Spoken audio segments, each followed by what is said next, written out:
Sikandra barrier की भ्रष्टाचार की कहानी कोई नई नहीं है।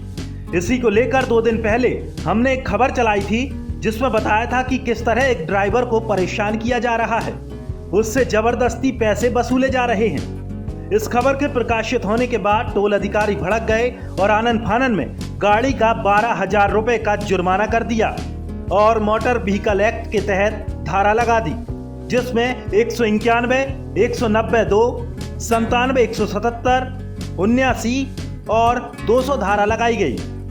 अब हम आपको बताने वाले हैं कि सिकंदरा बैरियर के अधिकारी पैसे के लिए क्या क्या नहीं करते। सबसे पहले तो हम आपको इन धाराओं के बारे में बताते हैं। 191 ये धारा गाड़ी में क्रैश गार्ड या बुल गार्ड होने पर लगाई जाती है। 190(2) ये धारा पीयूसी सर्टिफिकेट न होने पर लगाई जाती है।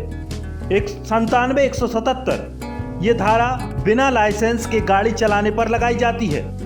179, 200 ये धाराएं अधिकारियों को जवाब न देने पर लगाई जा सकती हैं, या यूं कहें कि ये धारा अधिकारी बिना कुछ कहे भी लगा सकते हैं, क्योंकि इसका कोई भी जवाब इन्हें कोर्ट में नहीं देना पड़ता। तो चलिए अब हम आपको वो सभी दस्तावेज बताते हैं जिनसे ये साफ हो जाएगा कि ये जो धाराएं लगाई गई हैं वो बिल्कुल गलत हैं। सबसे पहले देखिए पीयूसी सर्टिफिकेट, जो कि 29/7/2020 तक वैध है। इसके अलावा ड्राइविंग लाइसेंस की तस्वीर, उसके अलावा भी और जितने भी वाहन एक ड्राइवर को आवश्यक होते हैं वो पूरे के पूरे वाहन ड्राइवर के पास उपलब्ध थे। लेकिन सिकंदरा बैरियर के अधिकारियों की खुन्नस थी कि इस ड्राइवर ने आखिर हमारे भ्रष्टाचार के खिलाफ आवाज क्यों उठाई और मीडिया को क्यों बताया, और इसी से गुस्साए अधिकारियों ने गाड़ी पर 12,000 रुपए का जुर्माना लगा दिया। इस तरह के मामले से सिकंदरा बैरियर की लूट का खुलासा हो जाता है।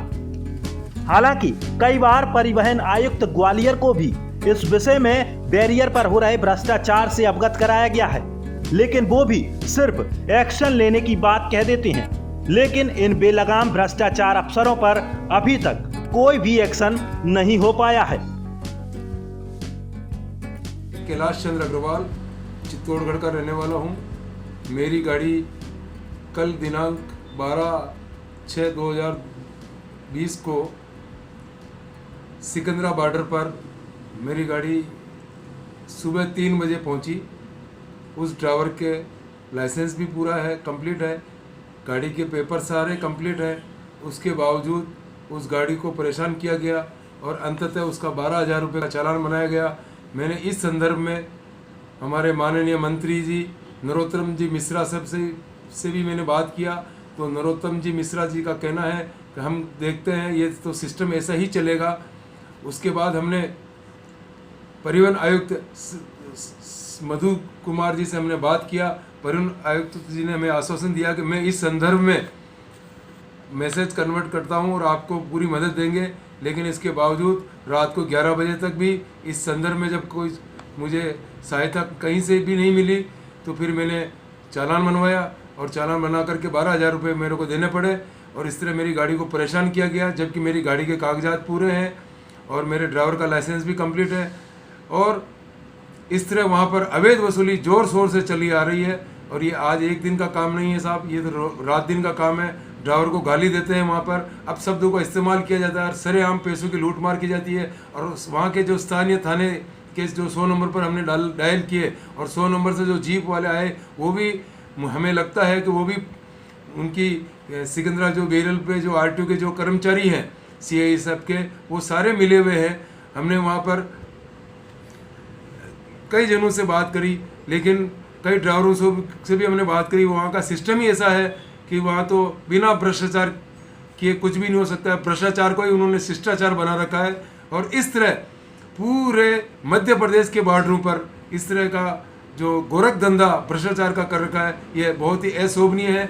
और कोरोना काल के अंदर जिस तरह से ये लोग भ्रष्टाचार कर रहे हैं, ये बहुत ही निंदनीय कार्य है। और इस तरह गाड़ी वाले को केंद्र सरकार और राज्य सरकार कहती है कि कोरोना में इनको रिलीफ दी जानी चाहिए। रिलीफ देना तो बहुत दूर की बात है, हमारे गाड़ी वालों के ड्राइवरों के साथ मारपीट करते हैं, हमारे गाड़ी वालों के पेपर छीन लिए जाते हैं और जबरन चालान बना दिया जाता है पैसे नहीं देने पर। इस तरह हमारे साथ कल का जो व्यवहार हुआ वो बहुत ही दुर्व्यवहार किया गया। और इसकी मैं घोर निंदा करता हूं। और इस तरह मैं जहां भी सक्षम अधिकारी होंगे, जहां भी होंगे, मैं पूरा जोर शोर से इस भ्रष्टाचार के मुद्दे को उठाऊंगा।